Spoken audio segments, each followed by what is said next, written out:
shortly.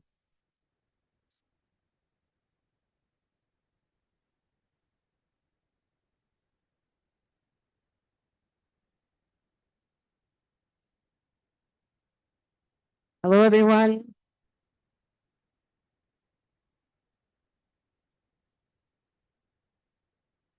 I'd like to ask everyone to please take their seats. We're going to try to begin.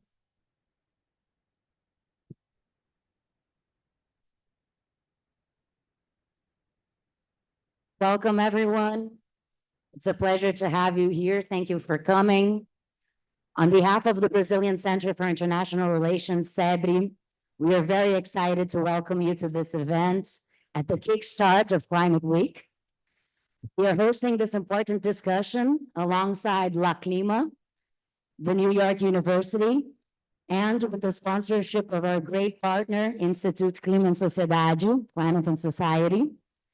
We're very excited to have you all here. This panel will discuss strategies to navigate to COP29 and the road to Belém next year. So we will be discussing the state of play of climate negotiations for COP29 and the critical path to success at COP30. I'm going to introduce our panelists, and as I speak your name, I'll ask you to please come up to the stage. First off, we have our very own Isabella Teixeira, Trustee Emeritus at SEBRI and former Minister of Environment of Brazil.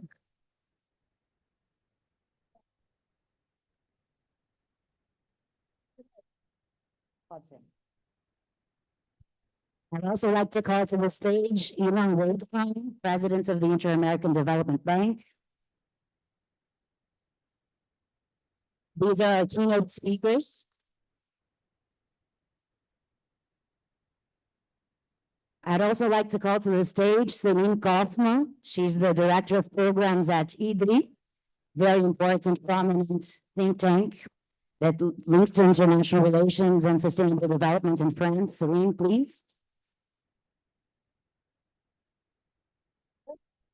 For our panelists, I'd like to call to the stage Ambassador André Corrêa do Lago, Secretary for Climate, Energy, and Environment at the Ministry of Foreign Relations in Brazil. Pablo Vieira, Global Director of the NDC Partnership. Melina de Bona, Adjunct Professor at the Center for Human Rights and Global Justice here at NYU. Flávia Bellaguarda, co-founder of La Clima. And Daniele Voletti, Senior Director of Program Coordination at the UNFCCC.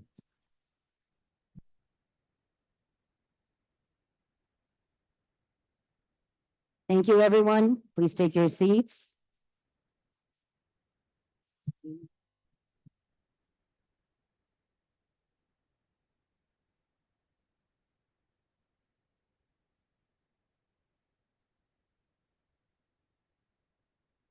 Oh, and I'm sorry, also Cecilia Njunga, Director of Intergovernmental Support and Collective Programs at the UNFCCC. Sorry, Cecilia. Now to begin this debate, I'll pass the word to our moderator, Celine Kaufman.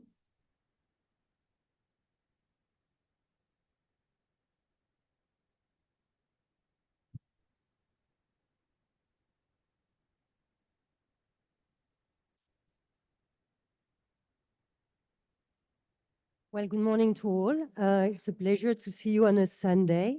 And I think the number of participants in the room is really a testimony of the importance of the discussion of today and to the quality of the lineup of speakers that we have. So let me first thank warmly the host of the event, SEBRI, La Clima, NYU, ANIX, for organizing such a timely event. And we all know that it's a timely event because we're on the road to COP29 first, which is happening in a few weeks in Baku. There's major events happening as well, like the G20 summit that Brazil is hosting. And this is all preparing as well for the next stage, the COP30 in Brazil. So without further ado, let me welcome our two keynote speakers, and then we'll have a panel and of different speakers and interventions. But first, it's my great pleasure to call on Ilan Goldfein, President of the Inter-American Development Bank, who is going to share with us some of the work that the IDB is doing in terms of climate finance. Many of us have called 2024 the year of finance. We all know that we are currently discussing the NCQG, that there's various commitments by countries to double adaptation finance and so on, but how does it hit the ground? What needs to happen now to upscale climate finance, and in particular adaptation finance, when we all see all the catastrophic events that are happening around us? So for that, who best than the president of the American Interdevelopment Bank to tell us about what needs to happen, what are the challenges, what are the instruments that we have, and who are the actors that need to come together to make it happen. So Ilan, I don't know if you want to take the stage from there or if you want to come here, but the floor is yours. Thank you. I'm fine here. Okay, perfect. You can see me, no? So thank you very much. Good morning. Thank you for this introduction, very kind introduction. And I'm very happy to speak at the SEBRI. I had several contacts over the last few months, and I really wanted to make it here. I'm also happy to see so many friends in the audience, but also here in the panel. So thank you very much to be honored to be here, Isabel, and there, all of you. We all know that we need to act now. Climate change is already impacting our economies. I can give you numbers. For example, a recent study by Potsdam finds that even with drastic emission cuts, we will see an impact on GDP of almost 20% by 2050, 1/5. Emerging and low-income countries, the ones that development banks like ourselves care a lot, will have losses of as much as 30% of GDP, 1/3, due to the impact in the agriculture, infrastructure, labor productivity. This is the reality. Given that, what we can do. I understand that this panel is a lot about adaptation. So we need to talk about mitigation, but adaptation is here. We need to face it. It is critical in Latin America and the Caribbean. Let me give you another number. Since 2000, just 24 years ago, the last 24 years, 1,500 disasters have affected 190 million people in Latin America and the Caribbean. And these natural disasters are becoming more frequent, more intense. One of the things that most impressed me since I took office in this job the last 2 years was the number of disasters that the region had and we had to interact. From fires we had in Chile last year, we are now having in Brazil. Floods, we had Brazil, Rio Grande do Sul, but we had in other places. We had droughts, Uruguay and Argentina, hurricanes, and I can go on and on. This is just the last year.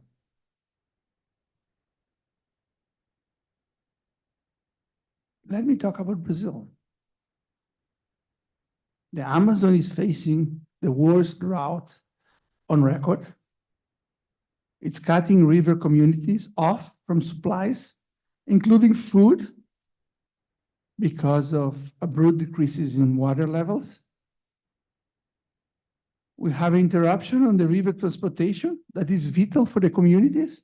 And as you know, dealing with deforestation, you need to deal with the communities, and they are now affecting.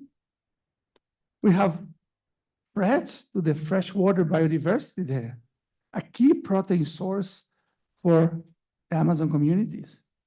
The number of fires in the Amazon region is up by more than 60% in the first half of 2024, compared just with last year. 60%, the sharpest increase in 20 years. The area burned by wildfires this year across the Amazonia region on 4 countries, Brasilia, Bolivia, Peru, and Colombia, it equals the size of Colorado. We're just having fires, the size of Colorado in the US. For 5 days, São Paulo was the city with the worst air quality in the world, with a level of contaminants which was 14 times the WHO recommendation. So we extend our deepest condolences to those affected by the drought and the devastating fires in Brazil. I cannot stop only with the fires. Just a few months ago, I was in Brazil helping and offering help with the Rio Grande do Sul floods. It was just in April. It was the worst ever flooding, left 182 people dead and a lot of people without houses and affected. We just had a mission with the World Bank, CEPAL, Brazilian government of Rio Grande do Sul, to assess the damages, 87 billion reais. If you want to assess just the 1 year impact, well, it is an impact of 1.8% of GDP, just 2024. So I was in Brazil, the IDB, in response to the floods in Rio Grande do Sul. We provided humanitarian aid that you need immediately. We provided technical assistance, but we also provided lines of credit for the reconstruction and others. They all were worth 5.5 billion reais, of which 1.5 was more for the short-term disaster. And this has been used. 75% of the 1.5 is already disbursed because you need to do it relatively fast. We also said that we need reconstruction that's beyond the short term, and we offer another 4 billion reais. So yes, we have now identified of these 4 billion reais that we offer 80% already in several areas for the reconstruction. But we are here to talk also about the road to Belém. The road to Belém, first we have the COP29, then we go to Belém. In the middle we have Cali, the COP16. And it's crucial to relate the two of them. There's a nexus between climate and nature. Climate affects nature, that in turn affect climate back. Emissions are accelerating climate change. This is driving biodiversity loss. It's easy to explain to you now. You have climate change, huge drought, fires. It's affecting biodiversity. It's affecting the Amazon. And affecting the Amazon, you make climate change worse. Given its location, the COP30 in Belém, we cannot ignore this nexus, the significance of nature and the Amazon. The Amazon focus, and we have worked in our flagship program, the Amazon Forever program. We will focus on the entire nexus, but also on its people, in its forest, and its bioeconomy. We are heading this year the group of MDBs, 12 MDBs. The IDB is the president, rotative president this year. And we are now taking concrete steps to address some of the most pressing climate crises. It includes investment, climate finance, both for mitigation and adaptation. We need to find more resources out of what we already have, lend more with the existing resources. But we also need to find more resources in the system, which includes the private sector. So we do need to mobilize. We are now working as a system much more than ever. Not any system, but a system that has the countries, the communities, the people at the center. They are demanding, they are the center. We are stretching our balance sheets. What does it mean? So we just published a number this year, and we were able to save additional $400 billion in lending headroom. That was published at the beginning of the year with all the efforts we've done. And on Friday, just 2 days ago, we published a joint climate report where we showed that climate finance reached $125 billion for the MDBs. And in addition to the $125 billion, which is around 25% more than the year before, MDBs managed to mobilize another $100 billion from private sector. So we are working, we are looking at the emergencies, but we're still billions of dollars, right? 125 plus 100, we need more than that. We need trillions. So we need to do more on each side. And that means that we need to support also resilience. As I mentioned at the beginning, the adaptation. We have 3 programs, one Caribbean. Caribbean is the place for resilience and adaptation. We have Central America, another place for quite a bit of resilience. And we have a program, America en el Centro. And of course, our Amazon Forever. We are collaborating with the countries.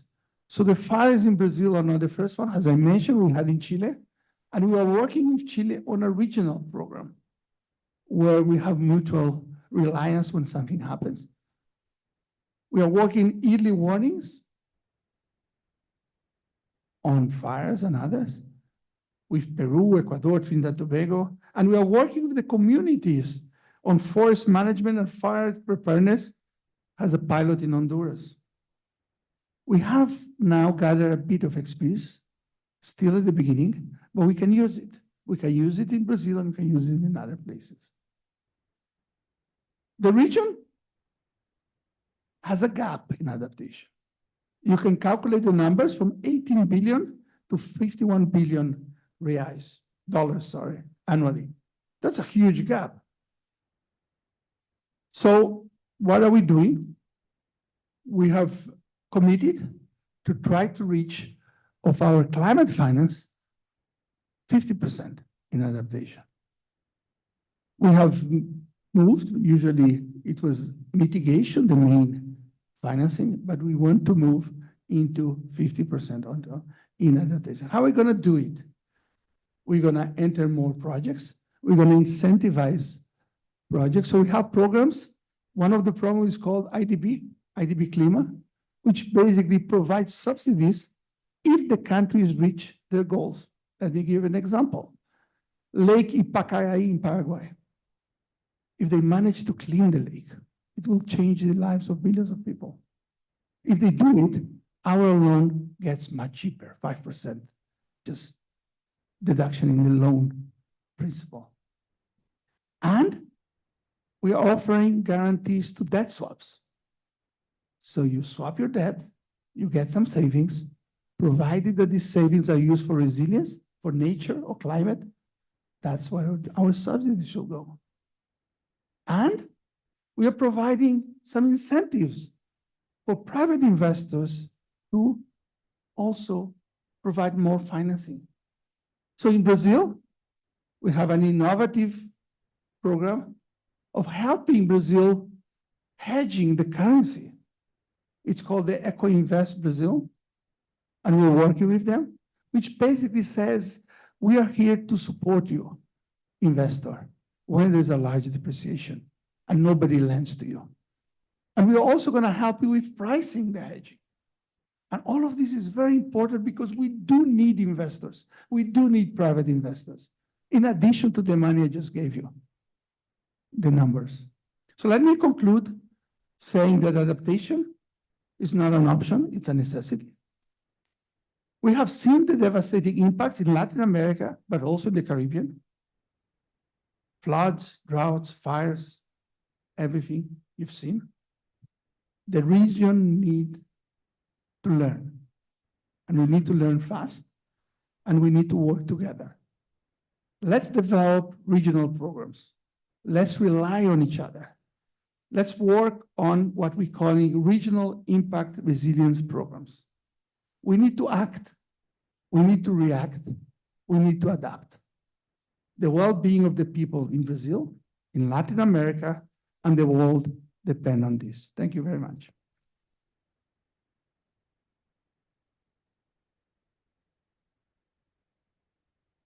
Well, thank you very much, Ilan, for this eloquent commitment to climate finance on behalf of the IDB, but also the MDBs more generally, and the strong emphasis you're putting on adaptation, up to 50% of climate finance. Thank you very much. I understand you need to leave, so please feel free. And meanwhile, let me actually turn towards Isabella Teixeira, because we are here to discuss the road to Belém, right? So in your view, Isabella, what needs to actually happen between now and the end of 2025, including in a few weeks in Baku, to have a productive COP30 in Brazil? And we know Brazil has been put in a very particular position by holding the presidency of the G20, and then the BRICS, and then the COPs. So how, can the country capitalize on this succession of presidencies to show leadership in a very difficult geopolitical context, and to be sure that it brings together everything that is happening in the other fora, including when it comes to the reform of the international financial architecture, to converge towards the same objective. And if I may just add one question, what would be for you a successful COP30? Isabella, the floor is yours, from there or here, as you want. Thank you, Celine. Good morning, everyone. Thank you very much, Ilan, for your words and also your vision. I'd like to thank very much Sebri and Laclima for this opportunity to have us today in the Sunday morning in New York. It's crazy. Okay, it's crazy. Come on. Okay. And let's recognize this because Tomorrow is going to be crazy too. tomorrow is Monday. Today is Sunday. Okay, come on. But it's true. Okay, I'm looking at him because he look at me for the remember the negotiations. Okay, so. But everyone that knows me, you know that I like to be provocative and I don't like to discuss the past. But I'd like to approach the past on considering that we failed in international negotiations. This is the reality. Let's be pragmatic. Okay, we have different movements, including Paris Agreement, important movements for international citizen cooperation, but it was not enough to address climate change and the problem that we agree to face and to tackle in the last century in Rio de Janeiro. So why this is important to highlight here? I will mention two things, but something very important to be considered is that the conditions that we have today, the nature conditions that we have today to manage the price is absolutely different to the nature condition that we have 30 years ago, or 35 years ago. This means that we are adding complexity to the negotiation process.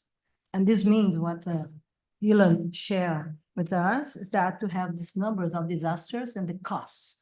In the past, we used to discuss the future as future. Hi, Yanis, nice to see you. And then today, we need to discuss the future as present. because climate emergency is happening. So it's different to manage the agenda when you go to design 1.5 Celsius degrees that will happen in the future. And to have 1.2 today as a reality happening with the extreme event. The science as a political player doesn't know how to design or to identify the magnitude of the crisis, okay? And we need to understand in a country like Brazil that will be exposed for the extreme events considering drought and also floods. What is very important to recognize is that finally in my country, people understand that climate change is not something absolutely only related to Amazon region. Brazil is vulnerable to climate change. And this is really, really very important for the opportunity to discuss here. My second point is that I agree that we need to be proactive, but we need to be contemporary.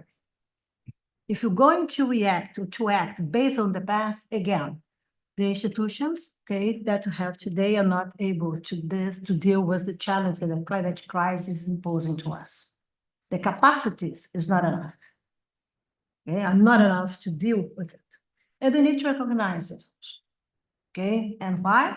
Because when you go to this context, it's very important to understand that you have not only climate crisis, you have a nature crisis.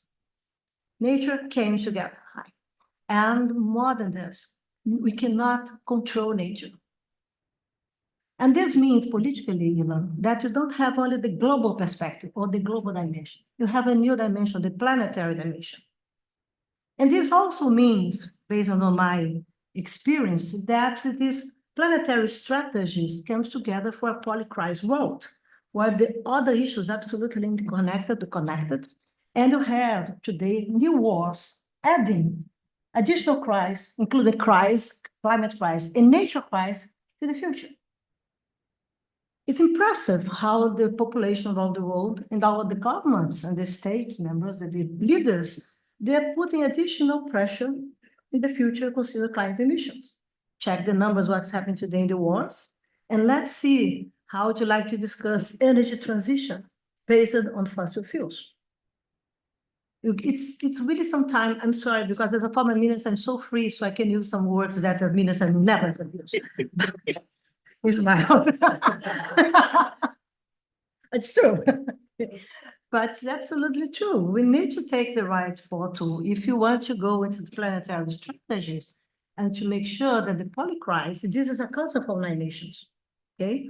That show us that the concept of polycrisis, of course, the idea of our increasingly interconnected world, different domains, such as economy, environment, social system, are intertwined in ways that make crisis more difficult to manage. This is a 9 nations concept. This is a fantastic report that was launched last June here in New York. So we have this outside climate crisis, we have a planetary crisis. That means that we need nature, climate, nature, and people-based solutions. And this is something that Brazil considered our leadership in G20 when it came in bioeconomy looking forward to address and improve the high-level principle of bioeconomy. This is what it means, how we connect people. But when you go inside the climate world or the climate dimension, you have to recognize that the negotiations today happen inside and outside on FCCC or CCC. That's why G20, G7, BRICS Plus, all the like-minded blocs, they are discussing climate change and climate finance. So we have new dynamics of the climate negotiations. And sometimes it's so fascinating, in my opinion, but also so complex when you go into climate diplomacy to connect the dots. For example, when you go into G20, I don't have to discuss CBDRs. The principle of the common responsibilities that allow us in developing world to recognize that developed countries are responsible for 1.2 Celsius degrees. And this impacts us. But when you go in these blocks, don't discuss this. We discuss, no, this is not legally binding blocks to discuss. We discuss the future, the economies, the biggest economy in the world, how we need to manage energy transition, finance, et cetera, et cetera. And this, when you go, for example, to BRICS Plus, It's very interesting, a powerful bloc, bigger than the GDP is bigger than G7 today. And you have Iran, it's not part of Paris, it's not a member of Paris Agreement. So the complexity of the negotiation is so fascinating to me, but people don't understand this very well because people want solution. And please, people don't want to pay for this. It's fascinating, another point, when you go to some countries, developed countries that brings green protectionism concerning international trade as a barrier of climate emergency. It's a way to block climate emergency because they are not able to pay for this. The cost of traceability not necessarily means the price on consumer markets. And we are adding additional costs for developing countries and emerging economies. So it's fascinating how we can go inside, outside UNFCCC, the challenges that United Nations has today to manage climate change and to make sure that climate change is a powerful driver is also part of the climate geopolitics, a new dimension of power in the world. And it's 35 years old, only us, and the scientists in the room, and the diplomats, of course. Okay, today, we have the political power, the new political power, or transition political power in the world, managing climate geopolitics. And this is part of this really, really important equation that we have today in the world when you come to discuss the tensions, the geopolitical tension that exacerbate the vulnerabilities created by climate change. So in this context, I think that it's very important to the need for comprehensive strategy recognize both the global and planetary dimensions of the crisis. And this is new. It's absolutely new. And my feelings is that when you go into Global South, we know that we have the assets. You cannot go into climate transition, climate solutions, or energy transition without, for example, mining or minerals, natural resource, and mining security. Okay, and not necessarily you have this into the room in a strategic perspective. So it's fascinating how the movements put the countries a part of, not part of the core of the debate. Who should connect this? The societies. We have the responsibility, and also private sector is part of the society, to support the United Nations and other like-minded political arrangements to discuss these climate tensions, okay? That, in my opinion, is not only related to access funds, technologies, and set up ambition on climate mitigation and adaptation. I'm so tired of this. I'm getting old, I know. Next month is my birthday, so it's true. But sometimes, it's so difficult. Oh, we have fiscal debt. I know we have fiscal debt. Let's be creative. Let's be proactive. Let's be innovative. Let's be disruptive if you want to change. If not, it's the same business as usual. Okay, we need a climate change casino. Let's have really new bets. Why? I cannot put the money in some countries that, okay, you have fiscal debt, but let's help these countries not to go into the crisis more in climate crisis. You need to become a psychiatrist. It's a good habit, okay, for financial world. They need to understand the world better, what's happening today. I'm married to a psychiatrist. So if you have a shot, you understand this very well. But what I'm trying to say here is that we need to manage the nature and face the public crisis. We need to manage climate change, and also climate diplomacy today has a new dimension because it's very important. We're not only discussing climate policies, we're discussing climate politics. And into negotiations, you know this, Eline, because I have discussed this a lot, okay? You don't have climate politics as something that people would like to discuss. And that's why sometimes people like to say that we need to move forward, but in short-term perspective, the trade-offs of short-term perspectives, indeed, you need the postpone action. It's not a call to action, it's a call to postpone action. Because the countries, they don't have solutions in short-term perspectives. Which are the countries in the world that could provide solutions in the next 5 years for energy transition? Tell me which ones. Okay, you have 4 solutions on the table. I'm not discussing green hydrogen, okay? This is the future. I'm based on the reality. You have wind energy, this is China and European countries. Solar energy, this is China. Absolutely, let's give up. Okay, let's give up, okay? Biofuels, Brazil, United States, India, really strategic one, and nuclear power. I'm out. Okay, but France is a low carbon country based on nuclear power. Another different threat, but this is not my business, not our problem. Okay, let's see this. So which countries? And when trying to discuss biofuels and second generations, you have the green protectionism, international trade put barrier and bring cascading effects on the negotiations to provoke us, saying that you're not able to produce food together with energy supply or energy or energy based on biomass. Sorry. It's impressive. It's impressive how the guys want to use the same tools that they used in the past, the last century, to block developing countries to go further, considering international security, energy security, and also food security. We need to stop this. It's a green, how can I say, cynicism? Can I say this? It's a green cynicism, something like this. It's true, because when you come to the United States and you have biofuels in the United States, it's based on corn.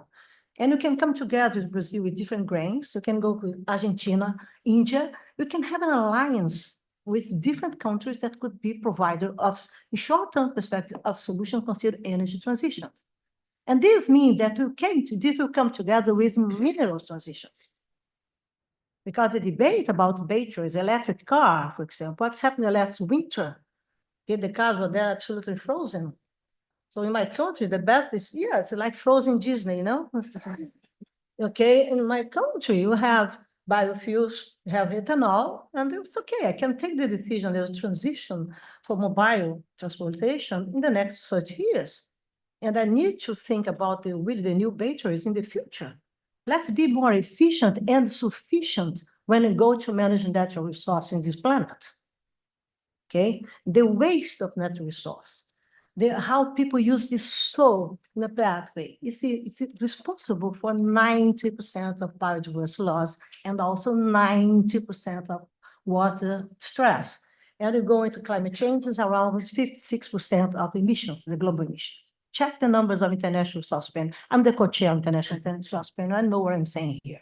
So finally, consider this contest. That's so good. Okay. Yeah, because it's fresh, it's new. We need to understand this is new. This is not the past. I can imagine my friend here as the head of negotiators in Brazil and managed all these issues in diplomacy, climate diplomacy. This is different 10 years ago. All the geopolitical conditions that we are taught that you had to manage Paris Agreement, all of them are over. The world is completely different 10 years later. Okay, and this is very important. You probably don't know that you have President Obama together with President Xi Jinping. They had an agreement in 2014 that allowed us to move the peace considered Paris Agreement in 2015. And Brazil came together bilaterally with China, with the United States, with Germany, and also with Norway to have Paris Agreement. So it's very important to go to this. Finally, I'd like to mention that they asked me to discuss the Rio. From Dubai, stop and go in Baku to Belém. And now go, is it for real? I'm not sure, but let's see. Some news, I'm not going to say what's the agenda in COP29, because I know that Andrea probably will share this because the importance of the outcomes of COP29 for COP30. Okay, but I'd like to remember you that I'm advisor of the chair of COP29, and we took a decision last Thursday, that TikTok will be the media platform of the COP. Welcome to the new world. It's true. I don't have TikTok, I have to have download, okay? But yes, I agree. I was together with Todd Stern and another one, like, come on, what is this? Patricia Espinosa, together, what is this? Okay, let's do it. What it means, they use, and the new language will be into the rooms, the diplomatic rooms. The COP will have transparency at a new level. And the information that will emerge from the negotiation probably will be in a format that you can use in TikTok. This is new. Probably in Belém you have, I don't know the platform, but use this. It's very nice, okay? TikTok plus, okay? Why? Because we need to go with two problems that are really important for the next two COPs. The first one is leadership. What leadership means today, nowadays. This is different. People believe that because you have solutions, we have become a leader. It's not true. You have today this fragmented information in the world, and also how to be an influencer, a climate influencer in the world is so complex. And this is for me, for this world, the past is yesterday, not 10 years ago, because today the information is completely different. Okay, so it's really something very important to rebuild trust. And I think this is something very important for COP30, and to rebuild leadership, consider the global society leadership. And this is very, very interesting. And finally, I would like to highlight, because I'm not going into this 1.5 ambition, probably you mentioned this, etc., that the chair of COP29 suggests a truce in the COP29. This is an important concept when you go like Olympic Games, have a truce, okay, and to try to bring the countries together.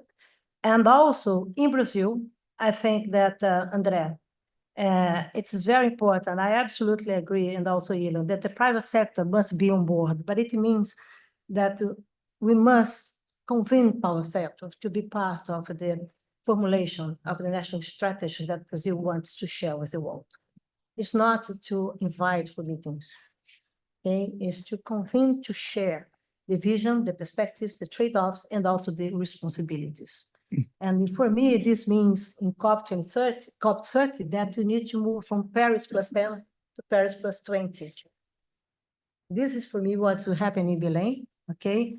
How we could move the pieces in the world in transition with the green protectionism that I mentioned, and nationalism, because we cannot forget we have the deglobalization process in the world, okay?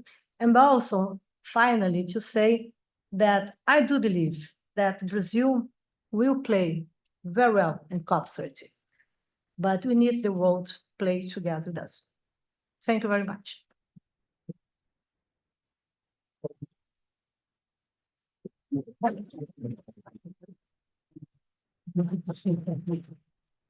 Well, thank you very much, Isabella, for being, as usual, very provocative, but putting your finger on what really matters. I don't know what was the most provocative, whether the change in language from carbon market to climate casino, or the role of TikTok in climate politics.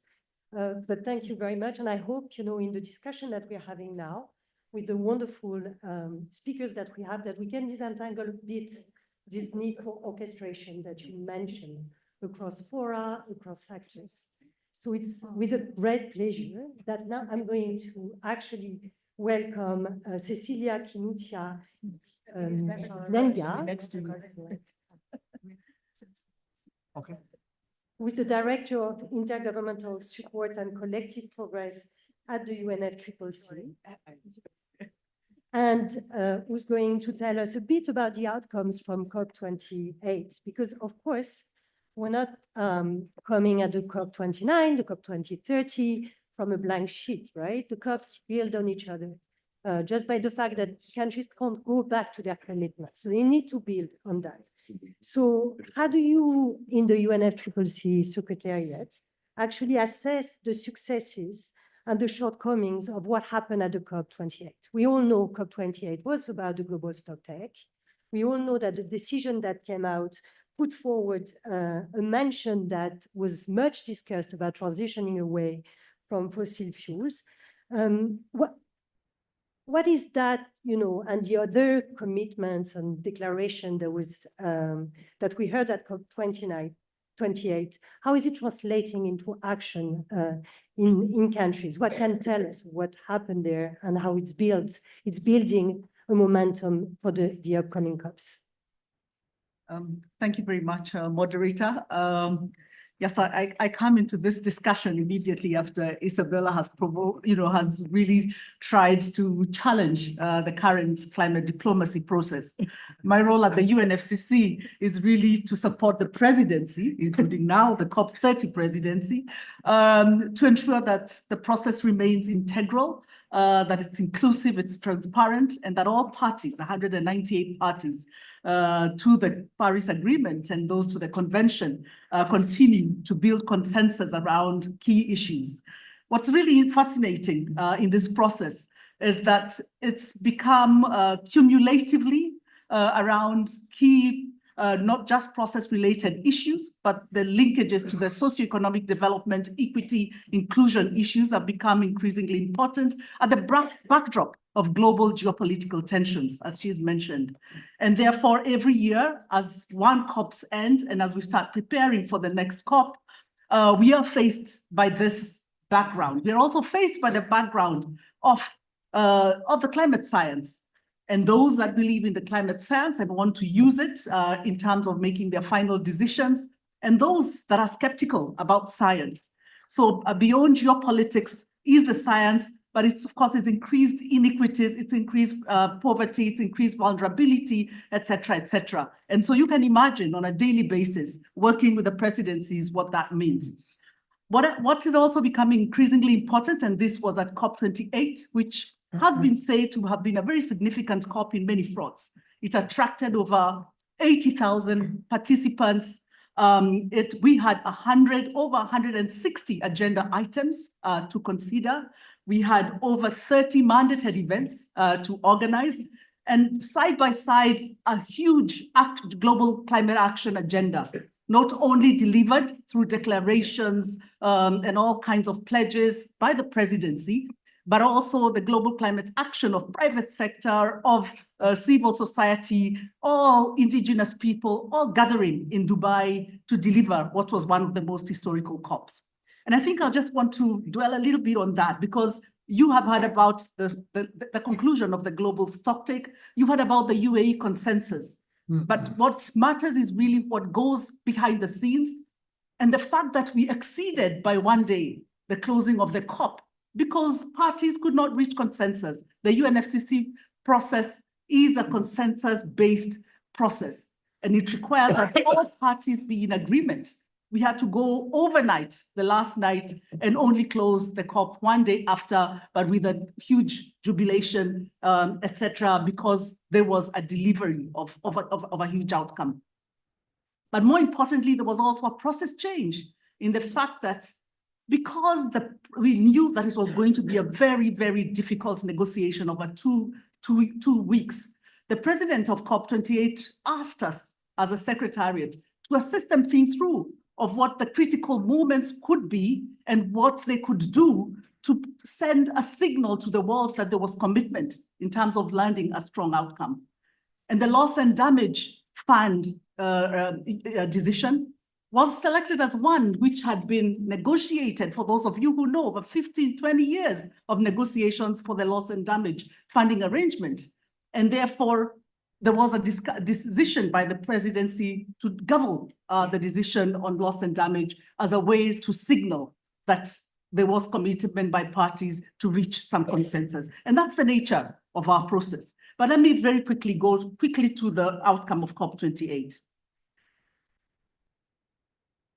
As I said, the process towards COP28 is because of this broad nature, and you've talked about the importance of the outside processes, the G20, the G7, the BRICS Plus, et cetera. All these processes are impacting, and we are finding as a secretariat that it's important for us to not only monitor what's going on outside, but to increasingly bring what's going on outside, and to some extent work with the presidency to influence the messaging and the key outcomes of those outside processes to impact on the inside processes. And that's important. And therefore, for me, the multilateral climate diplomacy framework is changing. It's shifting. It is slow, but it is shifting towards what you are describing, Isabella. The conclusion of the first global stocktake not only provided to us a reality check. When we started the process with the COP28 presidency in UAE, we knew what the result would be. We knew that the world was not where it was supposed to be. We knew that there was progress, but it was slow in all areas: mitigation, adaptation, means of implementation. We knew that the gaps were there. However, I think the most critical thing was to try and find whether we could leave the UAE with a roadmap that mapped out the critical steps that were required by everyone across all sectors to land us to where we want to be in order to achieve the ambition of the 1.5 degrees centigrade. The key outcomes, which was basically the transitioning, the UAE consensus, highlighting the need to transition away from fossil fuel and the agreement for a call for a just, orderly, and equitable transition away from fossil fuel, particularly in the energy sector, was crucial. And there was, of course, amid celebration, but there were questions. How will this really happen? Where will it happen? Who will make it happen? And I think that fundamentally continues to be the key areas of work towards COP30. The tripling of renewable energy. And everybody started saying, is it at the national level? Will we be developing plans and supporting countries to develop plans, to triple their renewable energy contribution? It is a global agenda. It is not a single country agenda, but a global agenda. And that is very fundamental. And the doubling of energy efficiency. It is a global responsibility across, again, all sectors, whether it's agriculture, transport, water, etc. Halting deforestation. And we will be going to COP29 in Belém, right in the midst of the Amazon forest. I come from Africa, and we're seeing the same thing happening to the depletion of the Congo basin, the Congo forest. And I think there is importance of that interaction. And therefore, also talking about what the first speaker spoke about, the trio amongst the three conventions. The discussion becomes very crucial, and we are seeing an emergence of what we are calling the Rio Trio emerging, and this will actually be launched this week here in the sidelines of the UN General Assembly. So what is important is that it's clear that climate action is required in all areas: mitigation, adaptation, and means of implementation, and loss and damage with the operationalization of the fund now. And of course, having a robust outcome out of COP28 on the just transitions. And again, it's about integrity. It's about putting human rights at the center of it. It's about equity and justice. And this is very crucial for our process.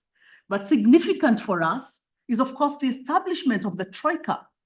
And the Troika is a collaboration between the three COP presidency, the COP28, the COP29, and the COP30 presidency.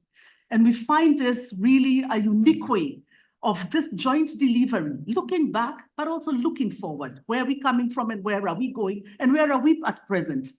And for me, when I sit in the Troika meetings, Andre is always there, just listening to the three presidencies, collaborating and working together. They have some difficult conversations, but they also have some great vision in terms of how the leadership can contribute to this process. And I believe that COP30 marked a significance in terms of developing that level of leadership.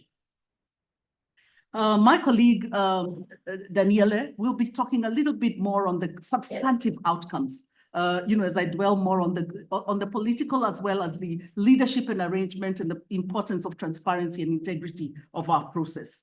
So I'd really like to go forward. I'll not talk anything about the NDCs. I'll leave that to Daniele and talk about the vision from COP28 and what that means and what kind of key messages we are looking around for.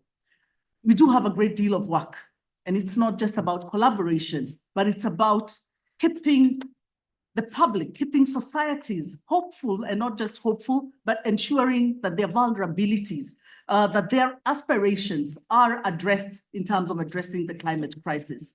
And this must happen both inside the process, and our process indeed requires reforms, but also we must embrace what's happening outside. The reality is that unless we change the course and adopt policies that can help mitigate the rising temperatures, the world will continue to see far much more lives lost and far much more damage done. So the UAE consensus has laid a foundation. It has laid a roadmap for ramping up climate ambition and climate action. The Paris Agreement, we said, not just a 10-year framework, looking at it for a 20, 30-year framework, needs to be put into full effect. What can the NDCs do collectively to achieve that? As a secretariat, we look forward to supporting the COP30 presidency on the road to Belém. And I believe that they have a good feature. Just listening to you and seeing how you're looking at this more transformative approach, I believe that we do have some hope as we work with you towards COP30. Thank you very much. Yeah.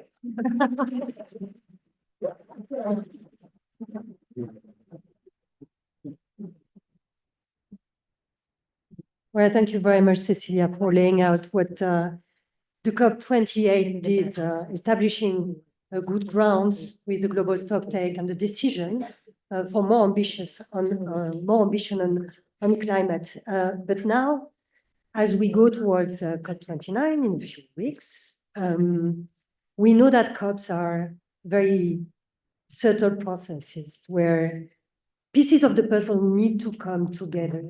And so what can you tell us, Daniele Voletti, who's Director of Program Coordination at the UN FCCC, what can you tell us of what is happening now in the run-up to COP29? What are the challenges, the opportunities that you see as the Secretariat and as the global community move towards COP29?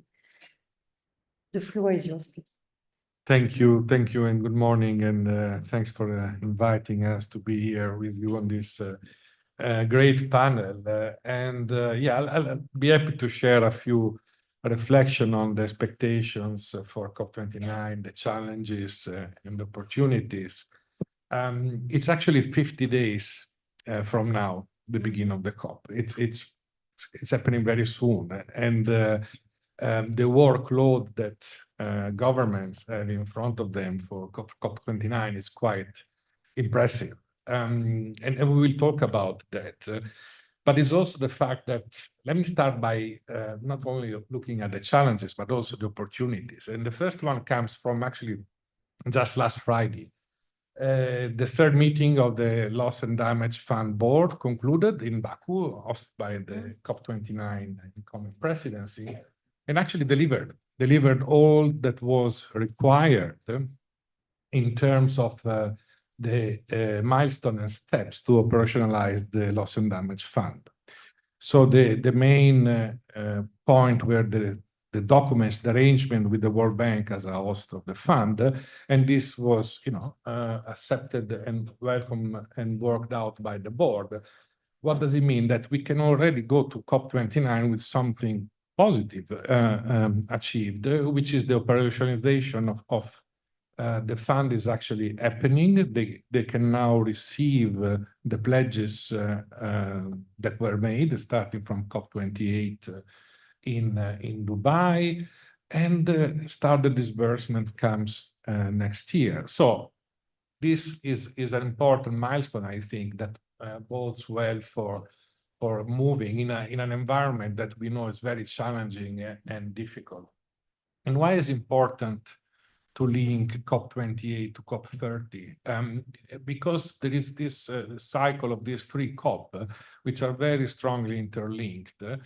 And we see that COP28, as was mentioned by Cecilia, that was the moment in which we took stock of where we were, launched a process for putting us on track, which will culminate at COP29 with important decision, particularly on support, climate finance being at the center of support. And then in COP30 in Belém is, I would say, the moment of truth, is the moment in which all parties to the Paris Agreement, they have to have submitted the new NDCs, the National Determined Contribution, indicating how these big transition plans are taking us on the way to meet the goals of the Paris Agreement, which we know we are not on track now. We know that the science is telling us now this is the moment of raising the ambition and in submitting these new plans by early 2025, so that at the moment comes, say, September, late September, when we will do our annual analysis of the NDCs, our report that goes to the COP, we can actually see that those plans submitted by them are putting us on track. So that's the link between COP28 and COP30, as I said, the moment of truth. Now, focusing on COP29. Yeah, everybody's referring at the critical decision on the new collective quantified goal on finance, very complex, NCQG, a very complex acronym, but it's fundamentally the new goal replacing the 100 billion a year that was established years back. And that will be the contribution that will allow the process to receive the support in implementing their commitments. Of course, these are very complex and sensitive negotiations. In the remaining 50 days, a lot will happen in terms of political engagement. The work of the group that was looking at it is finishing with the final report of the co-chairs of this group by mid-October. And it's clear that the technical work has reached more or less the maximum of what they can achieve. Then the remaining open questions are those political questions that needs to be addressed at the political level. So we still have a few important milestones, including a ministerial work in the beginning of October in Azerbaijan on NCQG, the pre-COP, which is an important ministerial gathering again in Azerbaijan. And the work will be there at the moment, and hopefully we will not complete this at the last minute on the last day of the COP, because this is clearly one of those issues that it's typical for being the very complex and final one to get addressed. But then it's not only that, it's not only finance, it's not only the new goal, it's the overall package of support, it's technology transfer, it's capacity building, it's means of implementation. Asking for more ambition requires, in many cases, more support. And that's, the big complex issues that needs to be addressed. But COP29 will also have an important reflection looking at the process in terms of transparency. So it's the time where the first biennial transparency reports, so the first submissions of reports from every country under the Paris Agreement is due by the end of the year. We do hope that there will be many submitted by the time of COP29. And so we can see already that the pillar of the transparency pillar of the Paris Agreement and the regime is working, and see what has been done by those countries. And then we do hope that if not all of them are coming, many will be there by the end of the year as requested. Then there will be important conversations. So we talk about loss and damage, we talk about transparency, we talk about climate finance. Adaptation will be on the agenda, particularly will be on the agenda for the further work on the global goal on adaptation, looking at, again, targets and finalization of various elements that are there, but also the review of the national adaptation plans guidelines. And these, again, if you look at NDCs, we look at NAPs, national adaptation plans, long-term strategy. These are the three fundamental plans that countries have under the process to indicate both their needs and also their actions to meet the goals. And lastly, of course, I want to mention the NDCs. After me, Ada will talk it more in detail as well. But NDCs, they got the guidance, clearly guidance from COP28 and the global stocktake. This time, the climate plans have to be a whole of economy, development plans. They have to be also presented in a way that can be seen as investment plans, was mentioned, how to invest in those countries to help them to achieve, but also domestic investments. And it's a huge opportunity for countries. This is the time, also because, these plans, they go up to 2035. So if you want to match the science, where we're going to be in 2035, if we don't get it right now, I think the window of opportunity is really closed, I have to say. And therefore, the important pressure that should be there and the incentive to all governments to be ambitious in this case. And then going to the Brazilian incoming presidency, of course, the important role as G20 now and BRIC Plus, and this is the political engagement that is needed really to put this political pressure on countries to come forward. I think it's clear our process is not perfect. It has many problems, but it's the one we got. And it's many people are not happy with the pace that is delivering, but it is delivering. It's in particular in very difficult geopolitical context now. It's really important that we invest in this multilateral process, which can deliver the change in economies and the transition to the low emission, resilient world we all need. So I'll stop here, I think, in terms of what has to be achieved at COP29. But again, it is a continuum and will continue until COP30 in Belém and of course beyond. Thank you very much.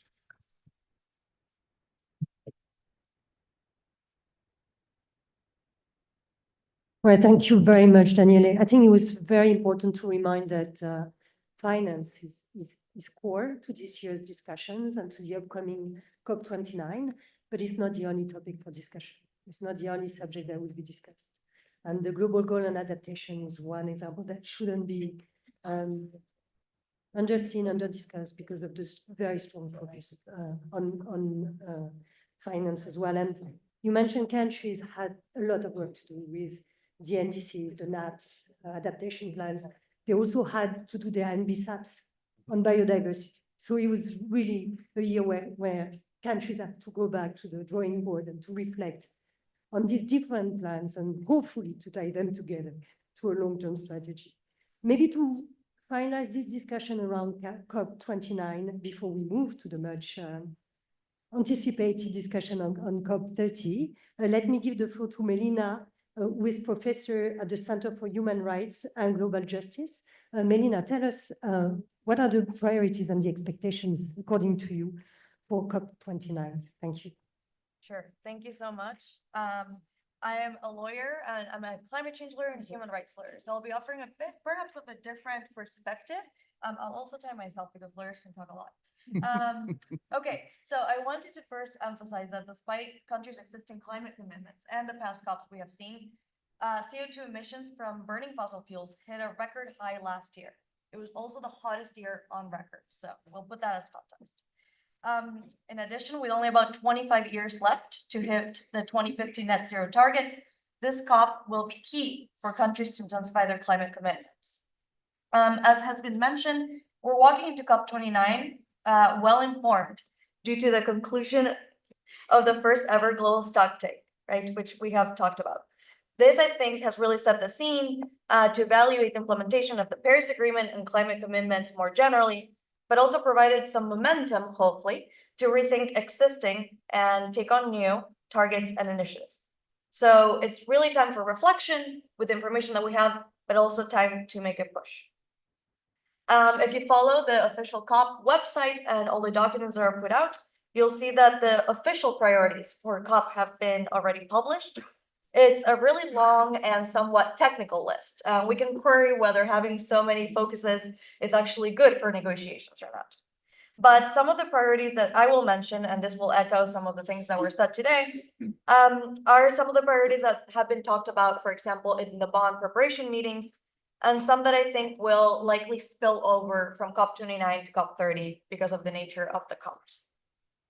So as has been mentioned, and Daniele touched upon this, one of the most important priorities is finance, right? And this is really no secret. COP29 has actually been dubbed the finance COP due to its emphasis on finance negotiations.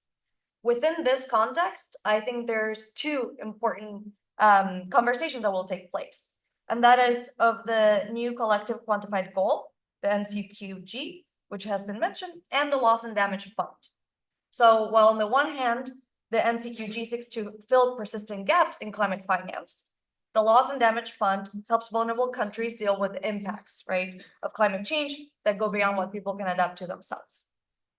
So although they are in a bit of different stages in terms of negotiations, I think that the key questions, the focal questions for both of these funds remain similar in COP29 and probably in COP30. So the what needs to be addressed, and the what has to do with the scope of the funds. So for example, how will mitigation, adaptation, and loss and damage interact with these funds? Will they overlap? but also has to do with the quality of the finance. Will there be accessibility, predictability related to this finance? The who, so who will pay for these funds remains a key question. Which states is a key question, but also what is the role of the private sector, which has been mentioned. How much will countries and potentially corporations pay? What are the timeframes for the funds? Are these long, medium, or short-term funds? And of course, as always, there are questions of implementation, transparency, monitoring, and accountability.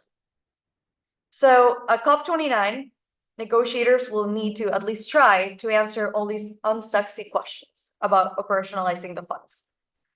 I think an important point on finance before closing is that quite a bit of help is needed for the UNFCCC process from outside financial sources.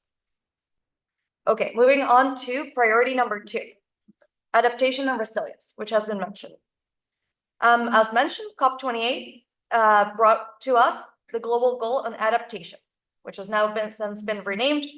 But what it has done is created thematic targets that highlight forward-looking global priorities on adaptation. It has so far encouraged continued conversations in subsequent meetings, like in Bonn, including, for example, the use of science in adaptation. And I think it's important to note that this should not be taken for granted. This has been a milestone for climate adaptation, given that similarly to loss and damage, adaptation is often overshadowed by mitigation. However, much needs to happen in COP29 before the goal on adaptation can actually be called something close to concrete. Examples of things to be discussed are an increase of adaptation resources, which is a crucial element to close adaptation finance gap. This includes adequate finance, capacity building, and technology transfer. Also, ensuring that the global goal provides a clear direction on how adaptation progress will actually be measured. And lastly, some topics that are relevant for this discussion again is how something like adaptation will overlap with finance for loss and damage. Ideally, they should be separated so as to prevent double counting. Another important point which Daniele mentioned is in regards to adaptation, is that the UN has been urging and is urging parties to develop and submit national adaptation plans, or NAPs, by the end of 2025. And hopefully we'll see some progress on them by 2030. So far, only about 60 developing countries have submitted NAPs. So COP29 will need to discuss the obstacles that countries face in producing NAPs, similarly to NDCs, right? And this can be due to a lack of capacity, data gaps, long and arduous processes to access finance for NAP readiness. However, as with NDCs, another key ingredient will be political will. Another thing that will be relevant to NAPs is the content of the NAPs. So are they, for example, prioritizing the most vulnerable populations, capacity building, and risk management? Are they including a consultation process with communities and civil society affected by extreme events? Are they incorporating an ecosystem-based adaptation solutions as well as nature-based solutions? And they, for example, including solutions that protect biodiversity that is most vulnerable to climate extremes.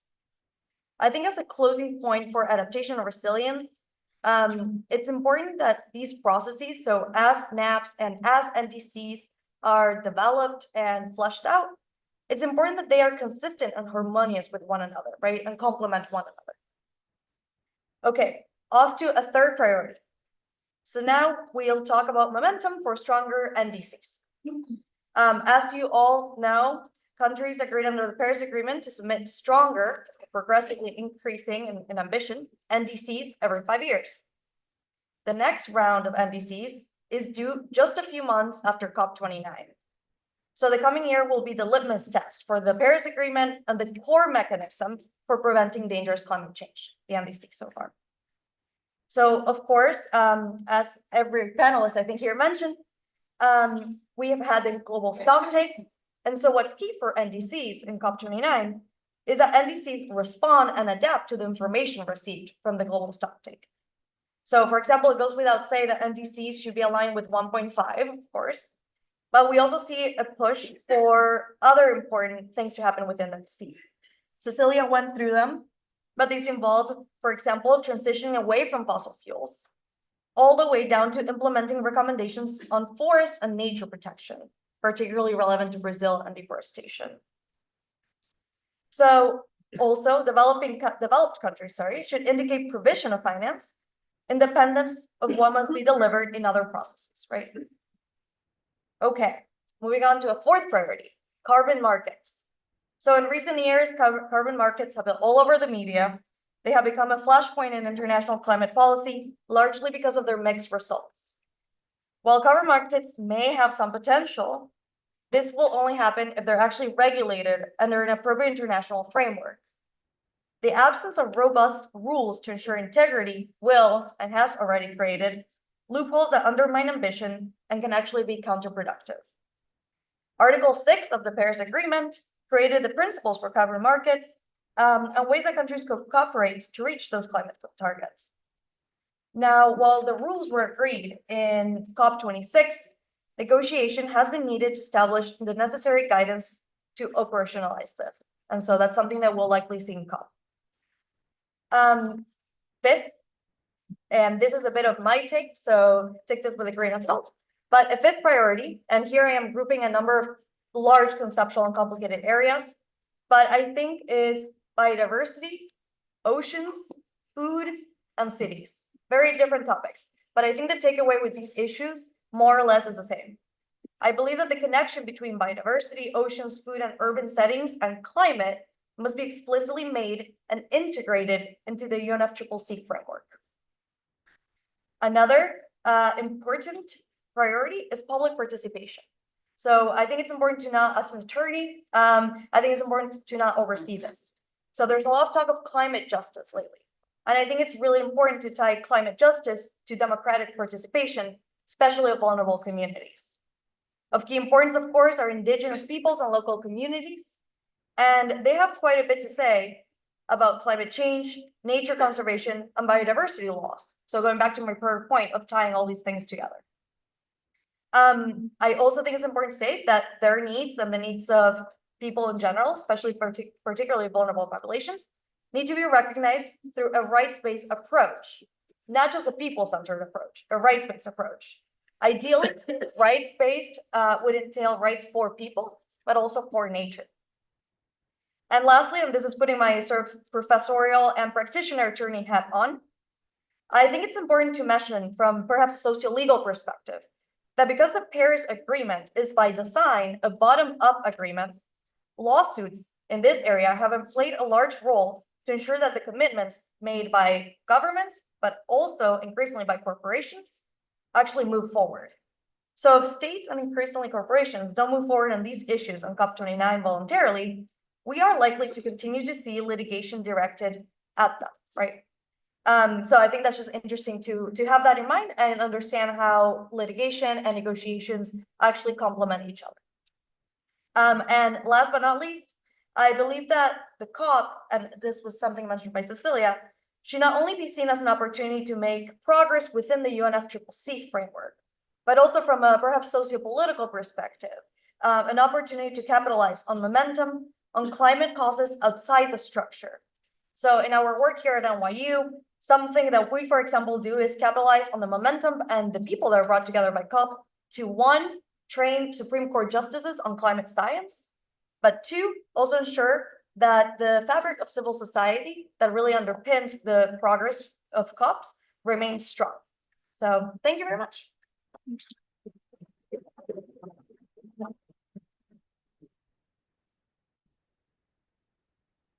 Thank you very much, Melina. I think it's very important to lay out these priorities very clearly as you did and the processes, because sometimes those COPs and processes can be a bit confusing.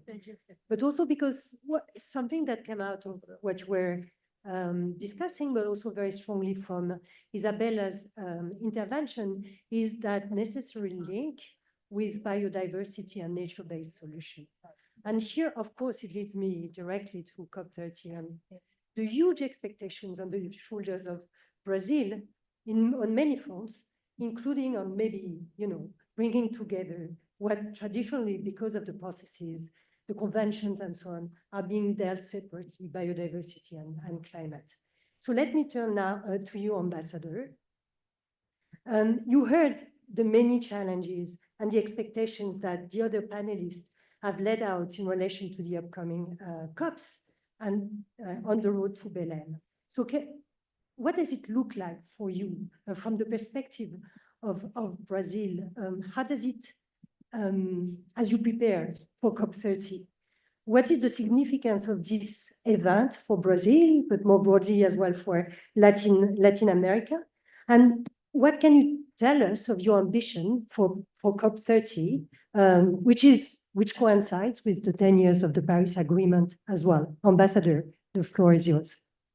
Thank you very much. And thank you for inviting me here. It's very exciting to be in this panel. We already heard very interesting and informed opinions and information about what to expect at COP29. And now you want me to go to COP30, but I'm going to go a little more slowly. So some of you know that I've been in this process for some years. And as Isabella unfortunately is right, we have failed a lot. So I'm a constant failure. So maybe I have an opportunity now to compensate for that. But the fact is that the big news for those who have been for a long time in this process, I think, is the importance of recognizing the urgency we are living. Urgency changes everything. Urgency changes what we have to do in mitigation, adaptation, loss and damage, means of implementation. Urgency is very clear, not only by the many things that are happening, and I think that Ilan gave a very impressive list, but also urgency comes from much better science that we have today. And we, and the Brazilian government believes very much in science, and we want to be guided very much by science when we think of the COP29, obviously, and COP30. But this urgency has been absorbed in a disorderly way in the negotiations and in the different partners. And I think we have to start with strengthening the urgency. Because we have to act now, as Ilan also said, but most of all, we don't have very much time. And there, I want to stress what Isabella mentioned, the incoherence that we see very often between the countries that urge all countries have to do things as quickly as possible, but they cannot do this, they cannot do that, they cannot do that, and they cannot do that. So it's a bit difficult, and even more difficult if you don't have the financial resources to do everything you want to do, so you depend on others. So some countries can go in some directions because they can afford to go in some directions. It may work, it may not work, but they can afford to do it. In the case of Brazil, we need foreign resources, and so we have to be very convincing to be able to go ahead with what we believe is needed, since we believe in the urgency, since we believe in the process, and since we believe we have to fight climate change because of people and because of all the disasters that we have been surrounded with. So now the Brazilian government is living this very special moment in which we are presiding the G20. We're going to preside BRICS Plus next year. We're going to preside COP30. And we're trying to have coherent, not only message, but action in all of these. And I think it's a very interesting, although difficult exercise. And I have to tell you that one of the things that is more and more clear is that we have, because of urgency, to work beyond UNFCCC. We have to do more than what is determined by the UNFCCC. Because UNFCCC has enormous qualities, and I think that we are all here discussing climate change at the level that we can discuss, thanks to the fact that the UNFCCC was created in 92. And the UNFCCC, there is no doubt, has forced countries to understand themselves, to know what they could do, to know what they were doing, to know what is their condition. So I think that we have to recognize that without UNFCCC climate, we wouldn't be as ready, although we know we are not enough, but we wouldn't be as ready as we are now if it was not for this process. So this process is essential. The Paris Agreement is something that we can debate for hours, but the truth is that it gave a new life to the UNFCCC, and it allowed us to, because we need from time to time to have an injection of optimism and an injection of, yes, these processes can deliver. So I think it was extremely important. And I think the provocation of Isabella of Paris +20, what to expect after Belém is also very important point. But we have to, we are seeing in the G20 a very interesting experience is that we put together in one group that we are calling Task Force for Climate. In this task force, we put together the two tracks of the G20. As you know, the G20 started only as finance ministers. Then, because of the 2008 crisis, then politics became stronger. The finance ministries maybe didn't like it so much, but the fact is that's life. So we have two tracks. So we decided that to discuss climate, we had to have the two tracks together, because we had like a discussion of climate in the Sherpa track and a discussion of climate in the finance track, and everybody only talks about themselves and nobody provokes anybody. Because as you know, central banks are very active in the G20. A central banker from a developing country in the G20 speaks the same language as the central banker of the developed country, and not the same language as the Ministry of Finance, of the Ministry of Environment of the developed or the developing countries. So we decided to put the two tracks together to see the result. And it's really quite interesting because everybody is divided. Yeah. So, but it's interesting. It's interesting. And we even believe we can have some results, which is quite something too. But why trying to put them together? Because as Ilan said, we need private investment. There is no doubt about it. But private investments under the UNFCCC is very complicated to discuss, and it doesn't go ahead. So let's talk about it outside the UNFCCC. And in the G20, that's what we're trying to achieve. So when we have a discussion that was mentioned here, everything, by the way, I agree with, on the NCQG, on this, the finance under the UNFCCC that will substitute the 100 billion a year that was supposed to have been given from 2020 to 25. When we talk about the NCQG, we know that whatever amount we get inside the UNFCCC, it's not going to be enough. All the international organizations are pointing that we need trillions. And under the UNFCCC, we're talking about hundreds of billions at best. So, but we need the hundreds of billions under the UNFCCC for the most fragile countries, for the most vulnerable countries, and for so many things. And I have to say that I totally agree with Melina when there is like a confusion between the financial resources that they are put in everywhere. So suddenly 10 becomes 30 because they are mentioned in 3 processes. So I think this has progressed and this needs to progress much more again because of urgency. We need investments in countries like India, Indonesia, Brazil, that are countries that are extremely attractive for investment, but at the same time, they pay a very high price for capital. So this discussion, I think, is one of the most important discussions because this can raise much more money than the hundreds of billions that we're talking under the UNFCCC. So we have to talk about the two. We have definitely to talk about the two.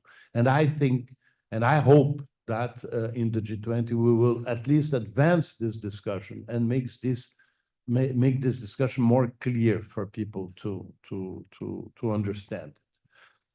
And the last thing I want to mention, because I think that it was a really very rich discussion and the information was absolutely clear and perfect, is that Brazil is also conscious that by organizing a COP and by organizing a COP in the Amazon, obviously forest is a big issue. And as you know, for Brazil, we have one of the strangest emissions profiles because when the Lula government now started last year, it was 50% of our emissions were from deforestation.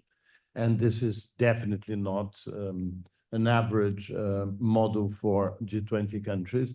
But so the fight against deforestation has been highly successful. I think that we are advancing in spite of those dreadful fires and the drought and everything that is such bad news. But anyway, the world expects Brazil to bring something about forests. And we are trying to bring together the developing countries that have tropical forests that are almost 70 around a declaration that started in Belém last year when the Amazonic leaders got together in Belém. It's called United by Our Forests. And the idea is to truly discuss openly what are the real opportunities that exist for forest countries to fight deforestation, to make sure that they can have efficient restoration, conservation of forests, all these dimensions of forest that many people mix, but in fact are very delicately and sometimes very clearly different. But I think that there is a confusion about everything that can be done, about the resources that are available, where can markets enter, where markets cannot enter. And we believe that we can have a very interesting result by this discussion under the United by Our Forests. So be sure that Brazil is very attentive already this year on making sure that forests will be seen, I hope, at COP30 as one of the great solutions for climate change and not as one of the great problems of climate change. But anyway, thank you very, very much for the invitation.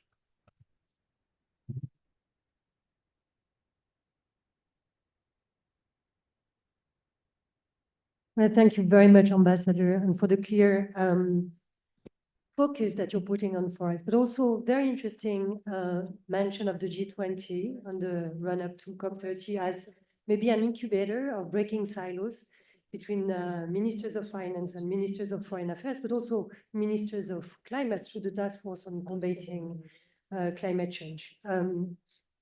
Hopefully, South Africa will continue this effort to break the silos. But now I would like maybe to address another element that we've already touched upon of the road to Belém, which is those famous NDCs, national determined contributions. And we are very lucky to have with us Pablo Vieira, the global director of the NDC Partnership.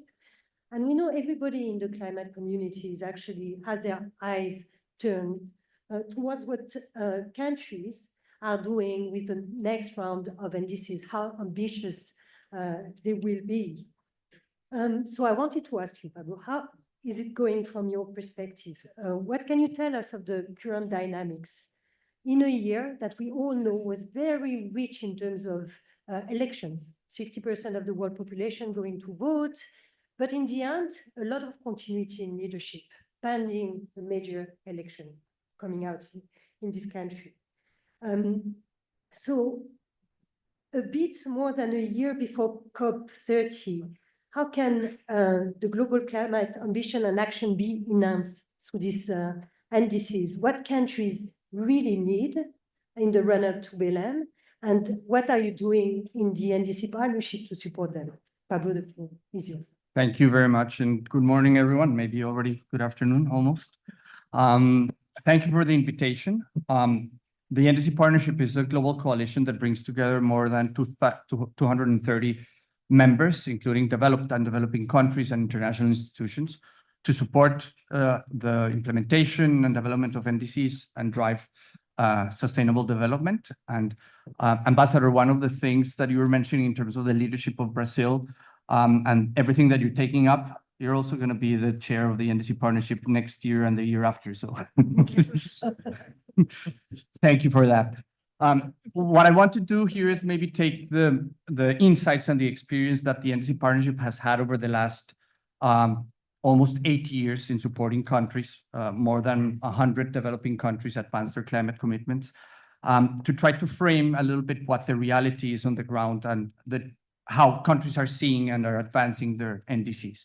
I think a critical element here is to understand that ambition and action reflected in NDCs and their effective implementation are intrinsically connected. The days when countries were enhancing their NDCs on the one hand and doing it independently of how effectively they were implementing their current commitments are over. And countries are seeing the need to drive one with the other. On the one hand, enhancing NDCs, if you're doing it right, is very intensive in terms of time, in terms of resources and political capital. And it generates high expectations, not only about the eventual climate benefits, but also social and economic benefits for developing countries. And this is underpinned by successful mobilization of finance.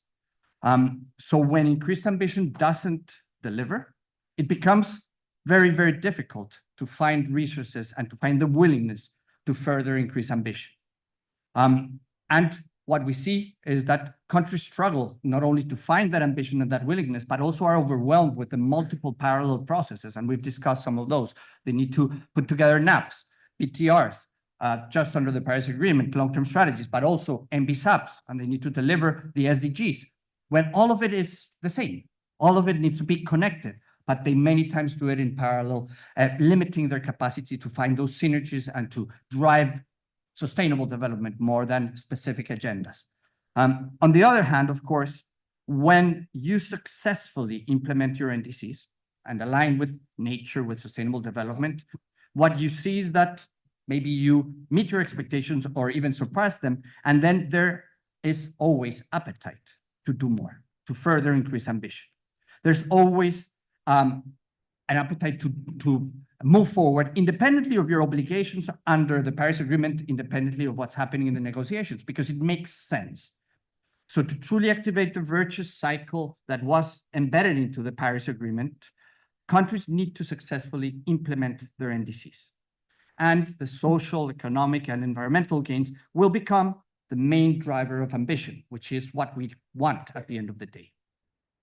The problem we have now is that countries are struggling to implement their commitments for different reasons, but finance is definitely on the top of the list. And this is jeopardizing ambition also. And it's jeopardizing, to a certain extent, the road to Belém, which is critical. And even though there are no doubt, and we've seen this and discussed this today, big part of the problem lies on limited available international public finance, difficulties and delays in accessing existing funds, for example, the debt that countries are facing, and the still insignificant engagement of the private sector, especially in developing countries. The reality is that also most developing countries don't have in place the necessary capacity, the tools, the policies, the laws, the investment opportunities in terms of project pipelines, for example, the de-risking or blending mechanisms to absorb or to mobilize enough public and private finance to successfully implement their NDCs. So even if you put money on the table of countries, and we've seen some experiences in the JETPs, they are not ready to take that money and move forward with implementation. So we basically have a big problem, both on the side of the finance providers and the developing countries. I think that the good news here is that with willingness, with commitment, with support, we can solve problems on both sides. But even if the finance providers don't have that willingness and commitment at this point, especially to engage with developing countries, I think that we can support developing countries to advance their readiness for transformational climate action that will then force the hand of the finance providers. Simply because developing countries will no longer be seen, and this is what happens in some cases, as begging for money, for finance, but they will be seen as an attractive source of investment. So we need to flip the way that developing countries are doing things and the way that they're perceived by investors if we want to move forward. To deliver this necessary readiness, we need to collectively provide significant support to developing countries, and we need to do it as fast as we can. But for this to be effective, it needs to be a country-driven process. And many times we think that country-driven processes are simply give the country what they're asking for. But no, there's a lot of responsibility that countries need to bring to the table. They need to bring ownership at the highest level of government. They need to produce ambitious NDCs and in general goals to advance their climate and environment commitments. They need to have a whole of government, whole of society approach. They need to bring the ministers of finance on board, the ministers of plan and the sectoral ministries. They need the right enabling environments in terms of the policy frameworks, the legal frameworks. They need to link climate, nature, and development. And they need to allocate their own budgets to action. In other words, countries, developing countries, have to demonstrate clear skin in the game to be successful. And that is the greatest starting point to advance and accelerate action. So building on the willingness and commitment of these governments that are ready to drive strong climate action, then coordinated support by the international community will allow countries to establish a strong foundation to attract and mobilize significant public and private financing. And this is what the NDC partnership is all about. Over the last 7 years, we have supported more than 100 countries, and support has been mobilized by more than 210 partners in a coordinated manner through country-driven processes. But the reality is that even though that looks like success, we need to do a lot more, and we need to do a lot better in terms of doing it together, because we're still not doing well in terms of bringing together all the relevant stakeholders that need to contribute. This brings me to the final point that I want to make, which is more specifically on the NDCs, and specifically the NDCs 3.0, which are the ones to be delivered by next year. The development and submission of these NDCs should not be seen as a burden, but as an opportunity for developing countries to send a strong and clear message to national and international stakeholders, to donors and financiers, and to the private sector. NDC 3.0 are a key enabler for countries to be able to accelerate implementation and effectively mobilize finance. But they need to be high quality. They need to be developed through inclusive processes that bring all relevant stakeholders to the table. They need to be realistic, ambitious, and investable. All this sounds very easy, but it's not. It's very hard. It's very expensive, and it takes time. This is why we have been working closely with the UN and our more than 200 members to lay out a three-pronged approach that starts with political engagement and advocacy in general for NDCs, but specifically for NDC 3.0, because we need to restore that spirit of Paris and the importance of NDCs as its main pillar. Also because we need to present these NDCs as an opportunity to drive ambition and accelerate implementation. But also because at the beginning of the year, very few developing countries had started this, and it takes time. So we need to trigger that, and we work very closely to get countries going, and it has been very successful. No more than 60 countries have reached out to us, 70 at this point, asking for support to develop their new NDCs. But also countries need to understand how to do it. So what is the guidance? How do we translate the global stocktake into what's my own responsibility, because these are global responsibilities. That requires guidance. So we developed, again, with the UN and with many partners, an NDC 3.0 navigator that allows countries to find their ambition based on their own reality, on their own context. And we're hosting regional fora to discuss NDC 3.0 so that countries can understand how to align with the 1.5, with the global goal and adaptation, with the global stocktake as fast as possible so that they can deliver immediately. And most importantly, the third pillar of this is support. Countries need support that is fast, that is flexible, and that responds to their specific needs. So we launched a global call almost a year and a half ago to cover development of NDCs and long-term strategies and to link the two processes. And we're working very closely with the UN joint approach through the Climate Promise 2025 to deliver the support that countries need. And we're seeing that moving forward, but countries will need time to finish it. So just to close, I believe that we can deliver the Paris Agreement if we evolve to a new way of working together. We're not there yet, clearly. We still need to align a few outliers, but we are on the right track. And we heard a few examples here. We have the Troika, we have the Rio Trio, we have the MDBs working together. We have a one UN approach to climate action. Now we need to learn now they need to learn to play with each other and to collaborate with each other and to realize that no one can do this on their own, that we need to all come together, public, private, national, international, if we want to deliver on the critical moment that then will be in saving and ideally reinventing the Paris Agreement so that we can have a Paris plus 10 and a Paris plus 20, as Isabella said. Thank you.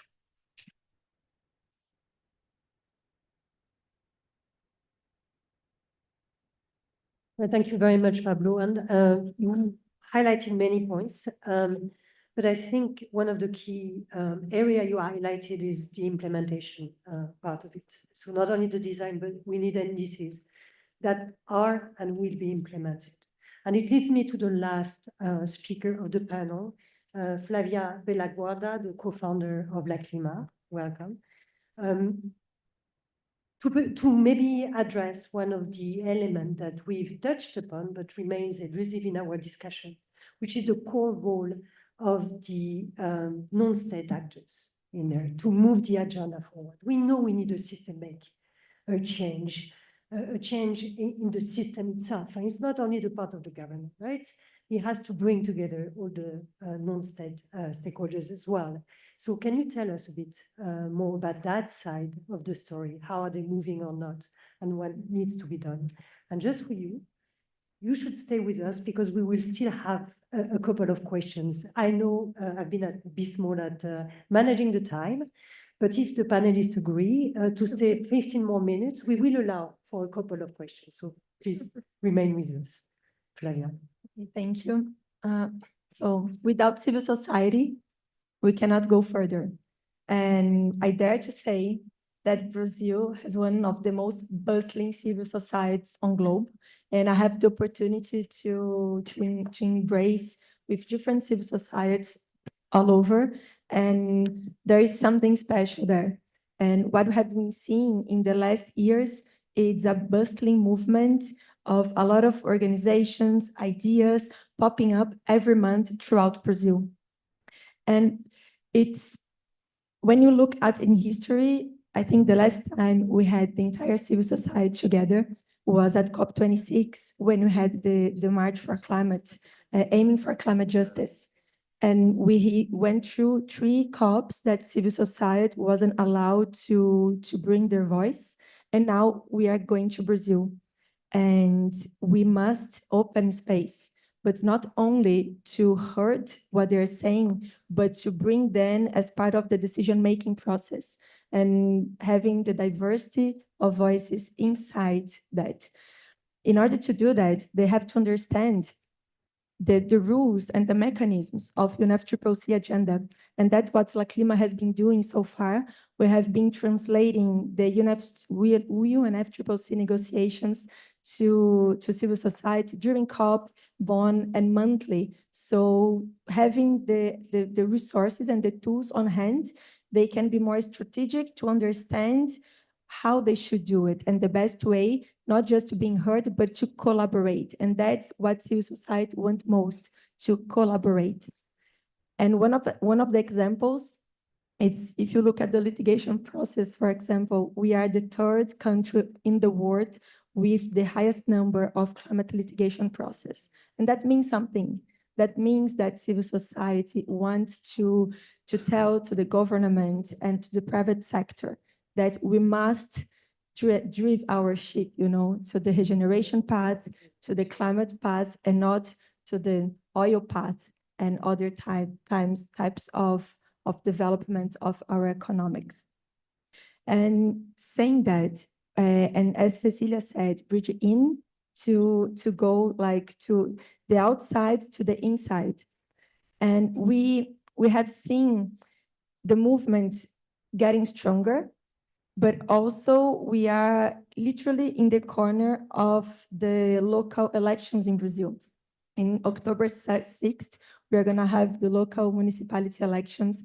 We have more than 5,000 municipalities in Brazil and 5,570-ish, something like this. And can you imagine if we manage to embrace the climate agenda in a domestic level in a way that during the elections, we have the opportunity to bring to the public policies in those municipalities, the climate change. And what the civil society is doing right now is trying to bring the climate aspects into the political agenda. And it's hard.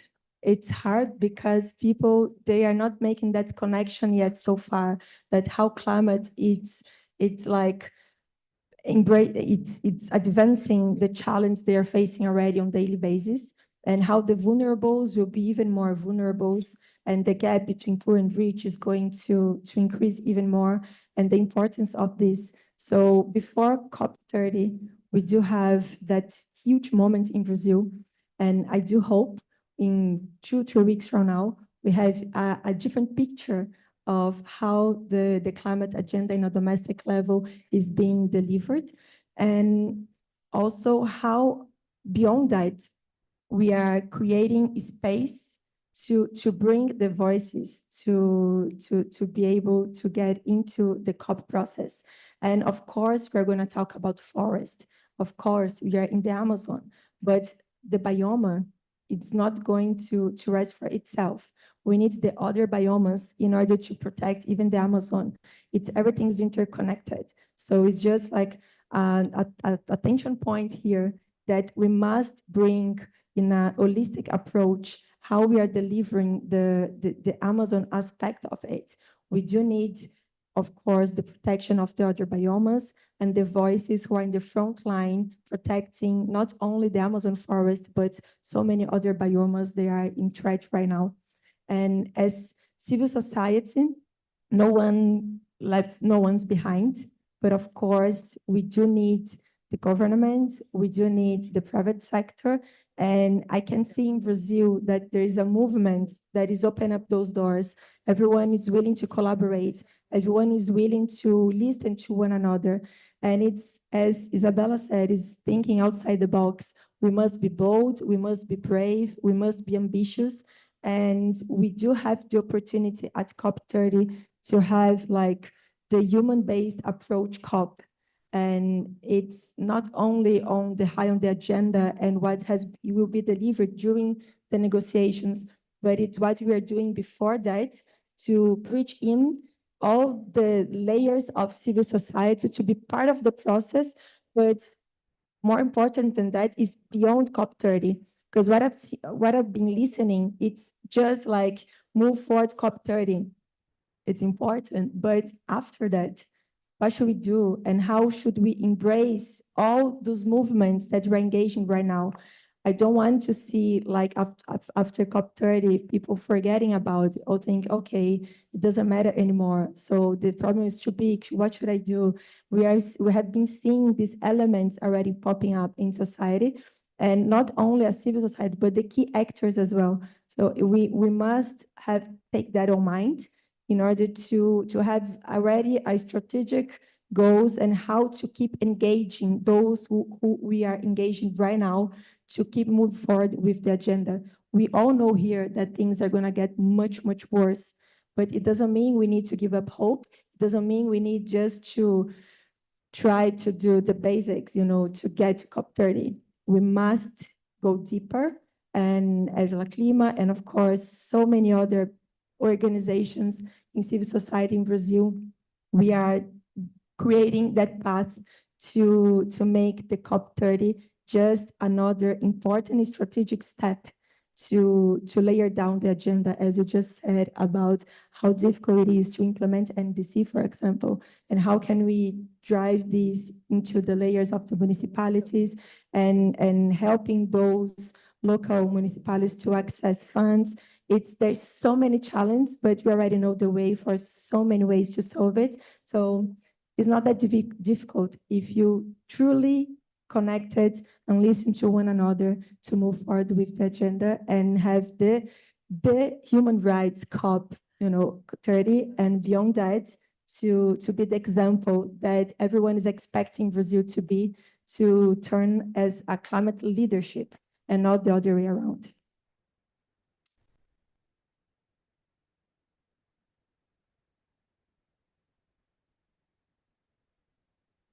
Thank you, Flavia, and also for underlying the fact that civil society can be a force for innovation as well. I think this is a very important point as we're looking into decisive action. So now that I think we've come to the end of the panel and the conclusion is that on the road to Belém is actually on the road to the post-COP30, I want to allow a couple of questions from the room. Very short questions, please. Of course, I have 5 questions in front of me. Hello. Please. Okay, good afternoon. My name is Marcelo Furtado. I'm from Itaúsa and Nature Finance. My question would be, looking at COP30, Isabella, you've been saying a lot about a new type of politics, which is nature politics coming into COP30. I was wondering if you could elaborate a little bit about that. And for Ambassador André, regarding G20, it seems to me that one of the most innovative things that Brazil did, bringing nature into economy, was to bring the bioeconomy conversation to the G20, not only on the Sherpa track, but also in the finance track as nature-based solutions in Sustainable Finance Working Group. Could you elaborate a little bit on that? Thank you. Thank you very much for the question. We're going to collect the questions in the back there, please.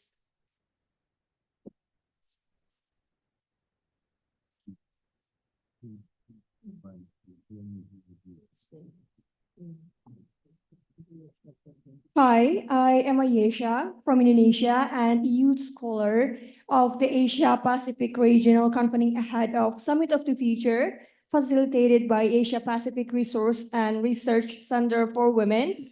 And within the context of discussion, Asia and Pacific region has been struggling with climate change because of the geographical diversity itself and the socioeconomic fracture, and we want support for, which we, as 82 youth from 21 countries from Asia and the Pacific region, have been drafted a call to action at our regional convening. So this is here is we want to show our document that we have made, and there's a few key areas that we also have been made. Thank you very much. So yeah, we actually just want to share that there's a few key areas on our recommendation on the climate change itself from the Asia and the Pacific youth. Thank you. Thank you very much. And then on the left, yeah. Hi, everyone. My name is Bianca. I work for ICLEI, Local Government for Sustainability. And right next to me, I have Daniela Lara, who is the climate coordinator of Rio Grande do Sul state. So my question is about subnational governments engagement. Last year at COP28 in Dubai, Brazil signed the CHAMP initiative, the CHAMP pledge, which is the Coalition for High-Level Ambition Partnerships, which is a collaboration between national governments and subnational governments to implement NDC. So in this regard, I would like to ask, especially to Ambassador Delago, but also Isabella and anyone else who wants to comment on this. How are you seeing subnational engagement, especially regarding the crisis that we are having now, especially in Rio Grande do Sul state, for example? How are you planning to engage with subnational governments ahead of COP29 and COP30? Thanks. Well, thank you very much for the questions. Unfortunately, we can't take more questions. So I would suggest that you come and see the panelists afterwards, or you send your questions to the organizers so that we can relay and answer the questions you have. For now, let me go back to the panelists. Ambassador, would you like to start? Or Isabella wanted to start? None of them. It's funny. Hierarchy. Come on. Okay, first of all, I think that's very important when we go to call to action in Asia, and why this is important, because more than the half of the global population, the planet population, will be there.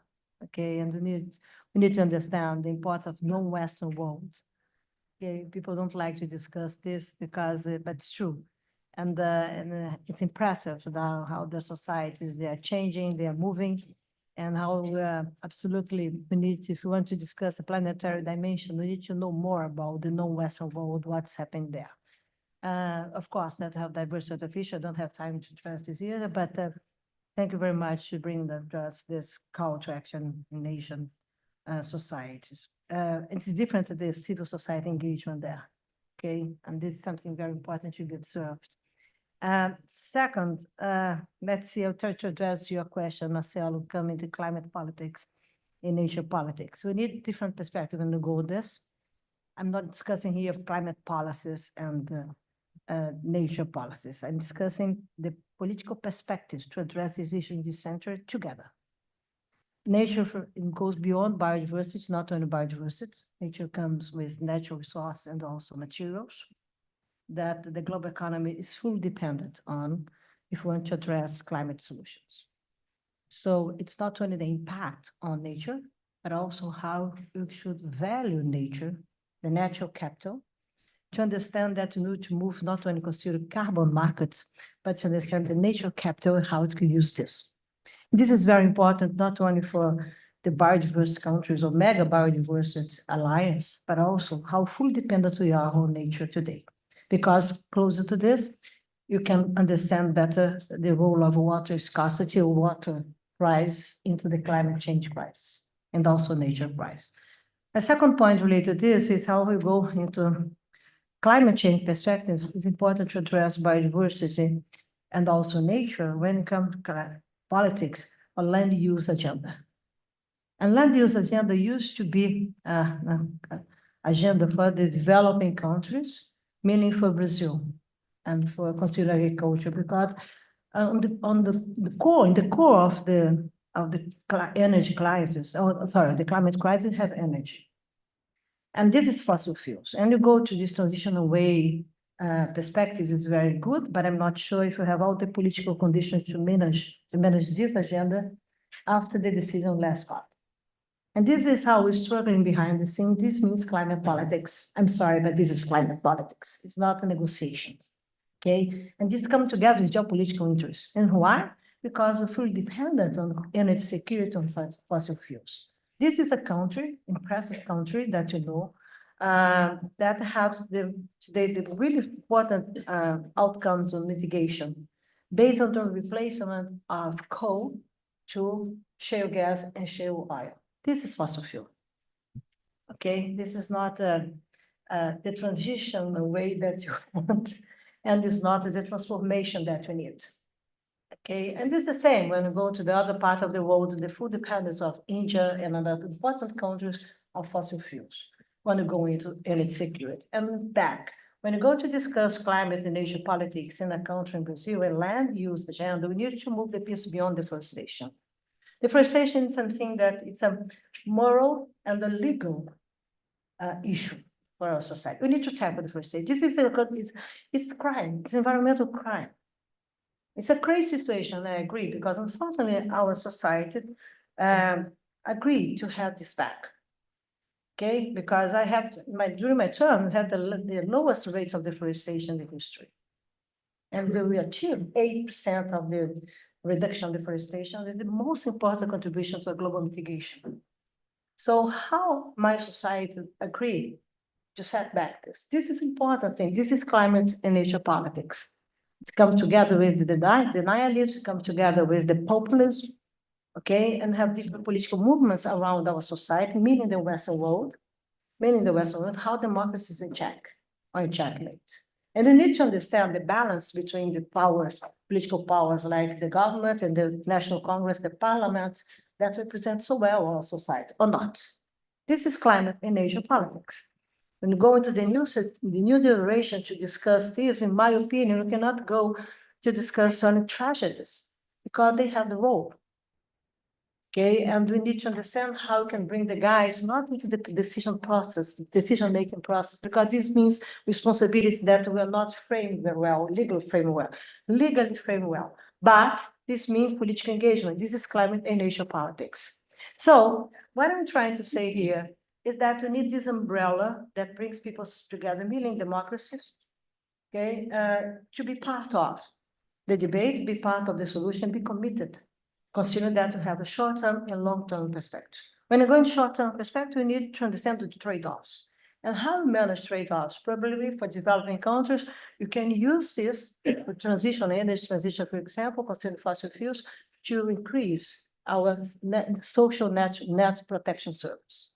This is very, very interesting. And my last point is, I think that we need to understand when you go into this solutions, I like to say, because you mentioned this, nature and people-based solutions, okay, when you go to nature and climate-based solutions, this means that we need to understand the national realities. And Pablo, I'm not sure I understand how we are fighting together to have more ambitions than disease, because this is Paris Agreement. But we need to recognize which countries ambition in disease matters in short-term perspective to accelerate the transformation that we need. Okay, and for other countries, ambition in disease means strategic in disease, because not necessarily they will impact globally, but they will impact the national realities, and they change and probably go into equity and to minimize inequalities and to share technologies. So we need to have an ambition to have new lens to approach things, okay? And don't repeat the old roads that people feel so comfortable to postpone things. That's why I like to mud the idea of TikTok, okay? Because for me, I have to download the app, okay, and learn the language. It's very interesting, and this is climate and nature politics. We need to use this better to come together. If not, you're coming into the green wishing world, or green climate world, okay, and wishing climate world that please, let's postpone things, not change things. And that I think that Land Use Agenda in Brazil must come with innovative, fresh air, and agriculture play an important role to transform the agenda in climate and nature politics. Thank you very much, Isabella. I'm aware that we are losing people in the room, so Ambassador. Don't you worry, they'll be back. They're getting a coffee here and coming back. That's the optimism nature. Ambassador. So thank you very quickly, because I also have to go, but thank you for the questions. And I'm gonna first on the subnational engagement. I think it's absolutely key. And Brazil is 87% urban, so cities is key. And by the way, also in the Amazon, cities are probably the source of the most important solutions for the Amazon. So yes, this is going to be central, and in our action agenda, we want very much to have results in this area, because unfortunately, you don't have direct access to negotiations, although the Brazilian government opens, obviously, the delegation to all of you to participate. And very quickly on the G20, Marcel, thank you. Yes, bioeconomy was a theme that we also brought to the G20 with the two tracks somehow. not as formally because it was an initiative, there was some resistance, but at the end we got the 10 principles, 10 high-level principles on bioeconomy. And it was a great revelation. Things are, I think it was a huge progress. We had the support of the civil society, we had the support of experts, but it showed that there is a divide, and it showed that there is a perception we have to continue to work. And I'm very happy that South Africa has embraced it and is going to continue the discussion next year while they are chairing the G20. Thank you very much for your questions and staying so long.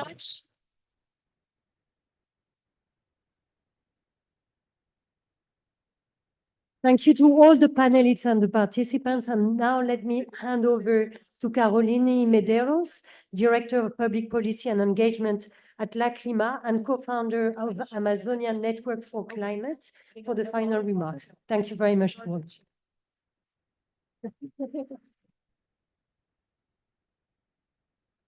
Thank you very much, everyone. Thank you very much for staying. I know I'm the person that stands before you in lunch, so I will try to make this very brief.